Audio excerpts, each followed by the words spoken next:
welcome back to my channel. So as I promised on Instagram, I refilmed this Sally look for YouTube. Sally is one of my favorite characters of all time, so of course I had to recreate her look. And I did a Sally look a couple years ago for Instagram, and I decided that it's been 2 years since I've done it. I really wanted to recreate it. This look is so much fun to do and really isn't that hard. So if you want to see how I got this Sally look from Nightmare Before Christmas, then just keep on watching. All paint that I'm going to be using for this look today are from Graftobian, and I am taking this teal light blue shade on a flat synthetic foundation brush and just applying a couple of layers of that all over my face. Water activated paints can kind of have a streaky look when first applied, so my best suggestion is to apply a layer, let that dry, and then apply another layer, and just repeat a couple of times. Also, don't mind my distractingly gross paint-covered headband and messy hair. I'm going to cover this up with a wig, so I'm not really worrying about my hair right now. And I'm also pressing that into my hairline a little bit so that when I put my wig on, it kind of just blends seamlessly into the wig's hairline. So now I'm taking this down my neck, and if you have like a Sally costume, this is kind of a step you can skip. If you have a costume, obviously still apply the blue so you don't just have a blue face. But I don't have a Sally costume, so I'm just applying that blue paint in a V shape that's going to be the neckline for the dress that we're going to paint on later.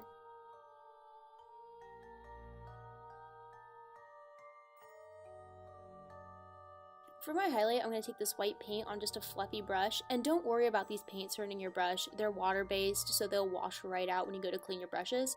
And I'm just applying this to the high points of my face, to my forehead, my cheeks, and my nose.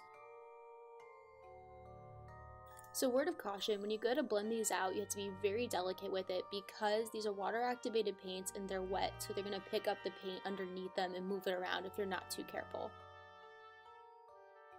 But generally, if you use a light hand, they'll blend out pretty well, and you can always go back and add more blue and more white to just make that blend the way you want it to. Now I'm using this Mehron color set powder like I'd use any other powder, and I'm just laying that on top of where I'm going to lay my contour down.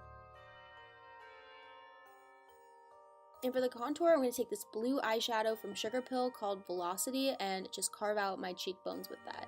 And with what's left on the brush, we're just going to take that and put that into our temples, just to give that a little bit of shadow, but my wig's going to cover it up anyway, so it's not that big of a deal. And with a smaller brush, I'm going to just deepen that up just a little bit. And with a big powder brush, I'm just going to go over it a little bit just to soften those edges up. My order of operations here is a little bit all over the place, so you can skip this step for later, but I'm just going in with the NYX Cosmetics Milk Jumbo Eye Pencil and lining my waterline.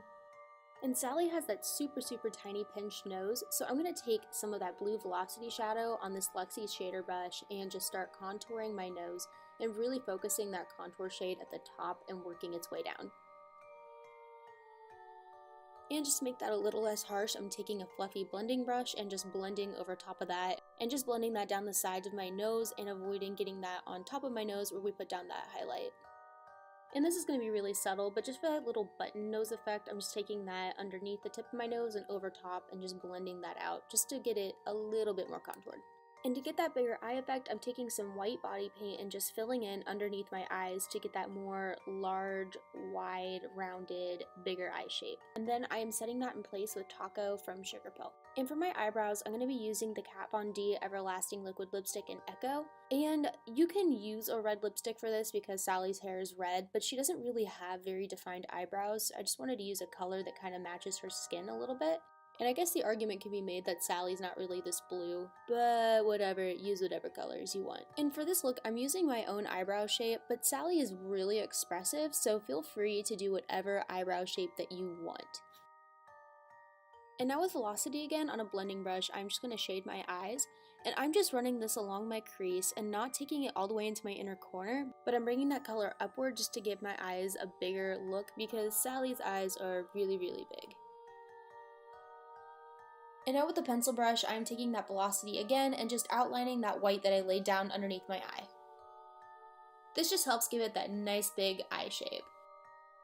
And with that Luxie shader brush that I used for my nose contour, I'm just taking that to blend out that blue just a little bit further.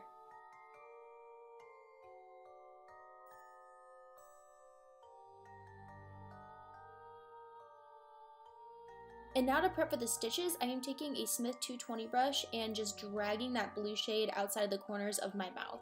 This is going to give the stitches some extra dimension and depth. And I'm going to take that same brush to map out where the next stitches are going to go. And for the chest and the rest of the face stitches, I'm just going to take a pencil brush and kind of draw some funky lines across my chest and down my eye to create the base for where the neck and chest stitches are going.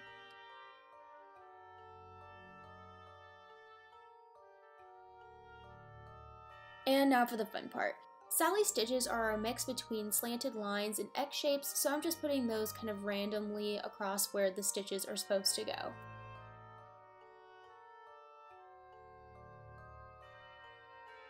And I'm using a Sugarpill liner brush to apply these stitches. I think it's a perfect width for the kind of stitches I'm trying to achieve, but honestly, whatever size liner brush or paintbrush that you have will work for this.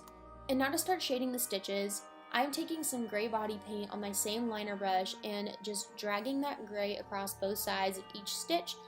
This technique is going to start making your stitches look a little bit more three-dimensional. And I am just going to go ahead and do that to each and every individual stitch. It is kind of time consuming, but I think it gives the stitches a little extra something. Now with some black body paint, we're going to finish these stitches off, and the process for this is a little bit different than it is with the gray. So I take that same liner brush and dot the ends of each stitch. And then we're going to go back and we're going to take our brush without any extra product on it and drag that black out down where you put the gray. And I like to work in sections for this part so the paint doesn't stay too wet or too dry when you try to drag that black out.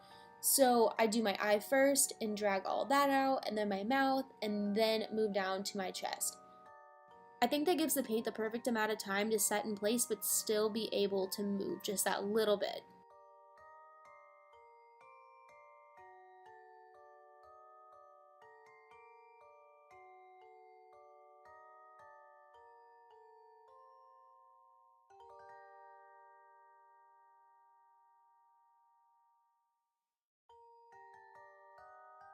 So going back up to my mouth, we're just going to give that a little bit of extra dimension, and I'm taking some white body paint and running that along the top and bottom of that blue, and then taking Melt's Fixated Shadow and just running that into that blue just to deepen up just a little bit. Adding that fixated shadow in the blue gives the illusion that the opening for the stitches is a little bit deeper than it actually is.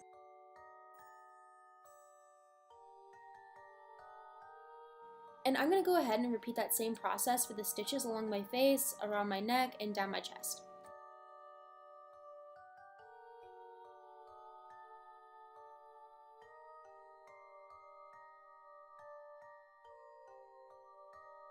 And for lips, I'm using the NYX Cosmetics Cherry Skies Liquid Suede Liquid Lipstick.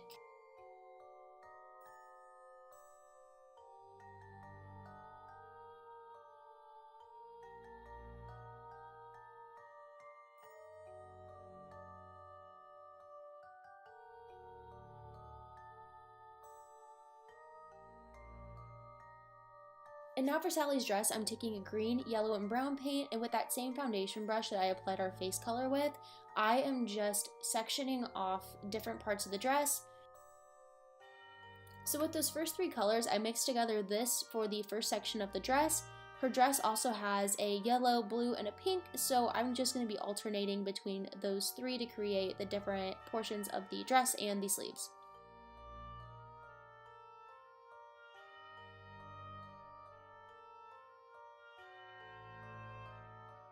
And like I said at the beginning of the tutorial, if you have a Sally costume, then you can go ahead and skip this step. But if you don't and you want to play around with it, then by all means go ahead and paint a dress on. And for this sleeve, I'm just using yellow and I'm not mixing it with anything.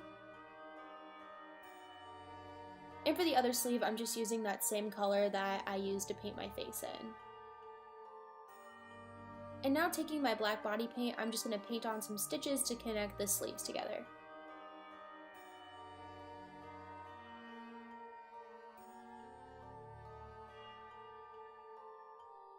And now taking 2 AM from Sugarpill, I am just pressing that color into the pink just to give it a little bit more of a fabric texture. And I'll be the first one to admit it, my line work with black body paint is not quite what it could be, but Sally's dress has swirls in it, so who am I to not add that? And we're just going to speed along through this mess and go straight to the lines in the sleeve. And here I'm just creating some black curved lines to mimic the direction that the lines would be going on the actual sleeve.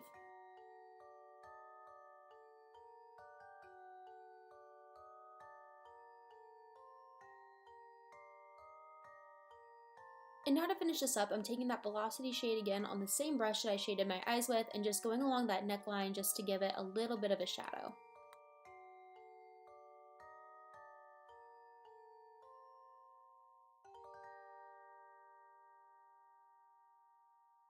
And for some last minute contouring, I'm just going to take that same brush that I contoured my cheekbones with and that Velocity shade and just contour underneath my jawline with that just to give my neck a little bit of a slimmer appearance.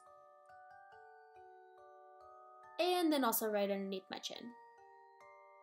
And this is the finished Sally look. I hope you guys enjoyed this video. It's not too often that I get to do different characters, so this is a kind of a fun break in the action. And I know this isn't really a Sally wig, it's much more of an Ariel wig, but we'll work with what we got. Alright everybody, thank you so much for watching, and I will see you in the next one.